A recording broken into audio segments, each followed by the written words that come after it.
Sir ನಿಮ್ಮ ಹೆಸರು? ನನ್ನ ಹೆಸರು ವೀರಭದ್ರ ಅಂತ ಹೇಳಿ. ನಾನು ಕೊನಕಪೇಟೆಯ ರೈತ ಮಾತಾಡೋದು. ನಾನು ಸುಮಾರು 150 160 ಚೀಲ ನೆಲ ತಗೊಂಡ್ರಿ. ಯಾರು ಸರ್? ಶಿವರಾಮ್ ಅಂತ ಹೇಳಿ ಮತ್ತೆ ಹೊಲದಲ್ಲಿ ಬಂದು ಖರೀದಿ ಮಾಡ್ಕೊಂಡು ತಗೊಂಡ್ಬಂದಾರ. ನಮಗೇನು ಇದುವರೆಗೆ ₹1 ದುಡ್ಡು ಕೊಟ್ಟಿಲ್ಲ. ಅಡ್ವಾನ್ಸ್ ಆಗಿ ಕೇಳಿದ್ರೆ ಅಡ್ವಾನ್ಸ್ ಕೊಡ್ತೀನಿ ಅಂತ ಹೇಳ್ದ. ಒಂದು 10 ಕ್ವಿಂಟಲ್ ಅಕ್ಕಿ ಬೇಕಾಗಿರೋ ನಮ್ಗೆ ಅಂತಂದ್ರೆ ಅಕ್ಕಿ ಕೊಡ್ತೀನಿ ಅಂತ ಹೇಳ್ದ. ಅದನ್ನು ಕೊಟ್ಟಿಲ್ಲ, ದುಡ್ಡು ಕೊಟ್ಟಿಲ್ಲ. ಈಗ ನಾವು ಕೂಲಿನಲ್ಲಿ ಮಾಡಿ ಬದುಕೊಂಡ್ಬಂದು ಈಗ ಸಾಲಗಾರರು ಮನೆಗೆ ಬರಕಚ್ಚಾರ. ಆಮೇಲೆ ರೈತರು ಮಿಷನ್ ಕೊಯ್ದವ್ರು ಎಲ್ಲರೂ ನಮ್ಮ ಮನೆಗೆ ಬಂದು ಕೂತಾರ. ಅವ್ರಿಗೆ ರೊಕ್ಕ ಕೊಡ್ಬೇಕಂದ್ರೆ ದುಡ್ಡಿಲ್ಲ. ಇವ್ರು ಏನೋ ಹೇಳೋದು ಕೇಳಿದ್ರೆ ಪತ್ತಿನಿಂದ ಯಾವ ಕಡೆ ಹೋಗ್ಯಾರ ಗೊತ್ತಿಲ್ಲ. ಇವ್ರಿಗೆ ಇಲಾಖೆಯವ್ರಿಗೆಲ್ಲ ಸಂಬಂಧಪಟ್ಟಂಗೆ ಹೇಳಿದ್ರೆ ಅವ್ರು ಯಾರು ಮಾತು ಕೇಳ್ತಾ ಇಲ್ಲ. ಯಾರು ಸರ್? ಆಮೇಲೆ ಆರ್ ಇಲಾಖೆಯವ್ರಿಗೆ ಹೇಳಿ ಅಂತೇಳಿ ಇಲ್ಲೇ ರೈತರು ಹೇಳ್ತಾ ಇದ್ದಾರೆ. ಆಮೇಲೆ ರೈಸ್ ಮಿಲ್ ಹತ್ರ ಹೋಗ್ಬಿಟ್ಟಿವಿ. ರೈಸ್ ಮಿಲ್ ಕೂಡ ಏನು ಕಾಣ್ತಾ ಇಲ್ಲ. ರೈಸ್ ಮಿಲ್ ಹೋಗಿ ಕ್ಲೋಸ್ ಮಾಡ್ತೀವಿ. ತಕ್ಕ ಪರಿಹಾರ ಏನು ಮಾಡಿಕೊಡ್ಬೇಕಂತ ಹೇಳಿ ಸರ್ಕಾರದ. ಅಲ್ಲ ಸರ್, ನಿಮಗೆ ಎಷ್ಟು ಲಕ್ಷ ಲಾಸ್ ಆಗಿದೆ ಈಗ? ಸರ್ ನಮ್ದೊಂದು 5 ರಿಂದ 6 ಲಕ್ಷ ರೂಪಾಯಿ. 5 ರಿಂದ 6 ಲಕ್ಷ ರೂಪಾಯಿ ಸರ್. ಕೊಡ್ತೀನಿ ಅಂತ ಹೇಳಿ ಒಂದೇ ಸಾರಿ ಹೋಗ್ಬಿಟ್ರೆ. ಇಲ್ಲಿ ಹೋಗ್ಯಾರ. ನಿಮ್ಮ ಸ್ಥಿತಿ ಹೆಂಗೆ ಸರ್ ಈಗ ಪರಿಸ್ಥಿತಿ? ಸರ್ ಇದೆ ಸರ್. ಅವ್ರ ಹತ್ರ ಸಾಲ ಸೂನ ಮಾಡಿ ಬದುಕ್ತಾ ಇದ್ದೀವಿ. ಆ ಸಾಲದವರು ಕೂಡ ಮನೆಗೆ ಬಂದು ಕೂತಾರೆ ಈಗ. ಈಗ ಹೆಂಗ್ರಿ ಎಣ್ಣೆ ಕುಡಿಯೋ ಪರಿಸ್ಥಿತಿ ಬಂದೈತಿ. ಅಲ್ಲ ಸರ್, ನಿಮ್ ಕಷ್ಟ ಈಗ ರೈತರಿಗೆ ಮೋಸ ಮಾಡಿದಾರ ಅಂದ್ಮೇಲೆ ಈಗ ಇಷ್ಟೊಂದು ಇದಾಗಿದೆ ಅಂದ್ಮೇಲೆ ಸುಮಾರು ಎಷ್ಟು ಕೋಟಿ ಲಾಸ್ ಆಗಿದೆ ಸರ್ ರೈತರಿಗೆ? ಸರ್ ಇಲ್ಲಿ ಜನಸಂಖ್ಯೆ ನೋಡಿದ್ರೆ ಮಿನಿಮಮ್ ಒಂದು 30 ರಿಂದ 40 ಕೋಟಿ ಮೇಲೆ ವ್ಯವಸ್ಥೆ ಮಾಡ್ಕೊಂಡು ಹೋಗ್ಬಿಟ್ಟಾರೆ. ಊರಿಗೆ ಹೋಗ್ಯಾರ. ಈಗ ಶಿವರಾಮ್ ಅವ್ರು ಎಲ್ಲಿದ್ದಾರೆ ಸರ್? ಈಗ ಸರ್ ಊರು ಬಿಟ್ಟು ಹೋಗ್ಬಿಟ್ಟಾರೆ. ನಾಪತ್ತೆ ಆಗ್ಯಾರ. ಎಲ್ಲಿ ಹೋಗ್ಯಾರ ಅಂತ ಗೊತ್ತಿಲ್ಲ. ಮತ್ತೆ ಹೆಂಗ ಸರ್ ನಿಮ್ಮ ಸ್ಥಿತಿ ಹೆಂಗ? ಈಗ ನಮ್ಗೊಂದು ದುಡ್ಡು ಕೊಡ್ತೀನಿ ಅಂತ ಹೇಳಿ ಹೋಗ್ಬಿಟ್ಟಾರೆ ಸರ್. ಎಲ್ಲಿ ಹೋಗ್ಯಾರ ಅವ್ರು ಕೂಲಿ ಕೆಲಸ ಮಾಡೋ ಆಮೇಲೆ ಹೆಲ್ಪರ್ ಹೋದ್ರೆ ಅವ್ರು ಸಮೇತ ಕಾಣ್ತಾ ಇಲ್ಲ ನಮ್ಗೆ. ಈಗ ಅಲ್ಲ, ಈಗ ಮುಂದಿನ ನಿಮ್ಮ ನಿರ್ಧಾರ ಏನು ಸರ್? ಈಗ ಏನಿಲ್ಲ ಸರ್. ಪರಿಹಾರ ಆರದವರೆ ನಮ್ಗೆ ಇದು ಮಾಡಿಕೊಡ್ಬೇಕು. ಇಲ್ಲಾಂದ್ರೆ ನಾವು ಮುಂದೆ ಎಣ್ಣೆ ಕುಡಿಯೋ ಪರಿಸ್ಥಿತಿ ಒಂದು ಉಳಿದ. ನಿಮ್ಮ ಹೆಸರು? ನನ್ನ ಹೆಸರು ಭೀಮಯ್ಯ ರೀ. ಭೀಮಯ್ಯ. ಯಾವ್ರು ಸರ್ ನಿಮ್ದು? ರಬ್ಬಣಕಲ್ ರೀ. ರಬ್ಬಣಕಲ್ ಸರ್. ಏನು ಸಮಸ್ಯೆ ಏನಾಗಿದೆ? ನಾವು ನೆಲ್ಲ ಕೊಟ್ಟಿವಿ ನೋಡ್ರಿ. 1.5 ಕೋಟಿ 1 ಕೋಟಿ 10 ಲಕ್ಷ ಕೊಡ್ಬೇಕ್ರಿ. ಯಾರು? ಶಿವರಾಮ್. ಶಿವರಾಮ್. ನೀವೇನು ಕೊಟ್ಟಿದ್ರಿ? ಕವಳೆ ಕೊಟ್ಟಿದ್ರಿ. ಕವಳೆ ಕೊಟ್ಟಿದ್ರಾ? ಯಾವಾಗ ಕೊಟ್ಟಿದ್ರಿ? ಇವಾಗ 1 ತಿಂಗಳ ಮ್ಯಾಗ ಆಯ್ತು ರೀ. ಏನಂತ ಹೇಳಿದಾರೆ ಅವರು? ಅವ್ರು 15 ದಿನದ ಕೊಡ್ತು ಅಂತೇಳಿ 1.5 ತಿಂಗಳು 2 ತಿಂಗಳ ಬಂದ್ರಿ. ಪೇಮೆಂಟ್ ಕೊಡ್ತು ಅಂತ ಹೇಳಿ ಮೋಸ ಮಾಡಿ ನಾನು ರೈತರು ಮಾಲ್ ಕೊಡ್ತೀನಿ ರೀ. ಅವ್ರು ನಮ್ಮ ಮನೆಗೆ ಬರಕಚ್ಚಾರಿ. ನಾನು ಮನೆಗೆ ಹೋಗೋದು ಆಗೋದಲ್ರಿ. ಎಣ್ಣೆ ಕೂಡ ಪರಿಸ್ಥಿತಿ ಬಂದದ್ರಿ ನಮ್ಗೆ.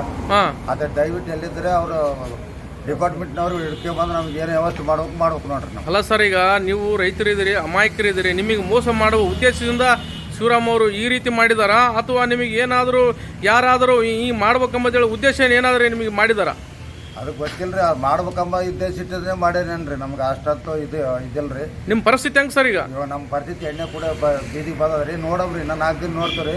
ತಹಸೀಲ್ದಾರಿಗೆ ಒಂದು ಮದುವೆ ಪತ್ರ ಕೊಟ್ಟು ಮಿಲ್ಲು ಎಲ್ಲ ಬಂದ್ ಮಾಡ್ಬೇಕಂತ ಮಾಡೀವ್ರಿ ನಾವು. ಅಲ್ಲ ಸರ್, ಈಗ ಈ ರೀತಿ ಇದಂದ್ಮೇಲೆ ರೈತರನಿಗೆ ಇಷ್ಟೊಂದು ಮೋಸ ಮಾಡ್ತಾರೆ ಅಂದಮೇಲೆ ಇದು ಹೆಂಗ ಸರ್ ನಿಮ್ಮ ಸ್ಥಿತಿ? ಈಗ ರೈತರು ಕಷ್ಟದಿಂದ ಬೆಳೆದಿರ್ತಾರೆ.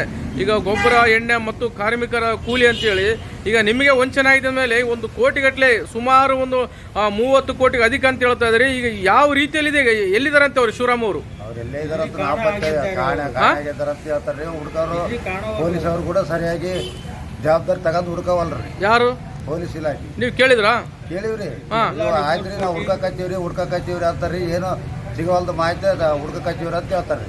ನೀವು ಯಾವಾಗ ಹೋಗಿದ್ರಿ? ನೀವು ನಾವು ಮೊನ್ನೆ ಹೋಗಿದ್ರಿ. ಅವತ್ತು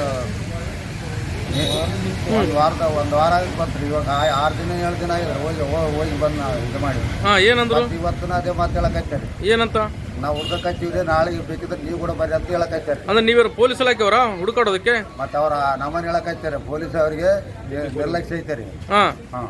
ಮತ್ತೆ ಈಗ ನಿಮ್ದು ಕಷ್ಟ ಹೇಳ್ಬಾರ್ದೇನು ಸರ್? ಸತ್ತರನ್ನು ಬರಲ್ರಿ. ಸತ್ತರು ಕೂಡ ಅವರು ಪೊಲೀಸ್ ಇಲಾಖೆಗೆ ಚಲದ ಅಂತಾರ್ರಿ. ಇವಾಗ ನಿಮ್ಮ ಹೆಸರು? ಶೇಖರಗೌಡ.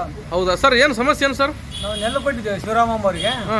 ಇವತ್ತಿನವರೆಗೆ 15 ದಿನ ಆಯ್ತು. ಇವತ್ತಿನವರೆಗೆ ಕಾಣೆ ಆಗ್ಯಾರ. ಇವತ್ತಿನವರೆಗೆ ಯಾವುದೇ ರೆಸ್ಪಾನ್ಸ್ ಇಲ್ಲ. ಈ ಬೋಸರಾಜ್ ಸಾಬ್ರಿಗೆ ಒಂದು ಮನವಿ ಪತ್ರ ಕೊಟ್ಟಿವಿ.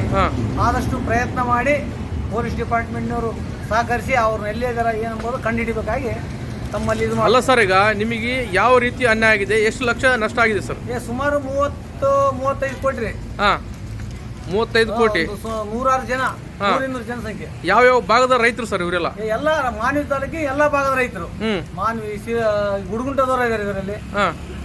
ಅಲ್ಲ ಸರ್, ಇಷ್ಟೊಂದು ಇದಾಗಿದೆ ಅಂದ್ಮೇಲೆ ಈಗ ಎಲ್ಲಿದ್ದಾರೆ ಸರ್ ಅವರೆಲ್ಲ? ಶಿವರಾಮ್ ಅವರು ಎಲ್ಲಿದ್ದಾರೆ ಅಂತ ಗೊತ್ತಿಲ್ಲ. ಅವ್ರ ಮನೆಯವರಿಗೆ ಒಂದಿಷ್ಟು ಏನೋ ಮಾಹಿತಿ ಇರಬಹುದು. ಯಾರ್ದು ಅವ್ರ ಬಗ್ಗೆ ಯಾವ್ದು ಇದು ಮಾಡ್ತಾ ಇಲ್ಲ. ಯಾರು?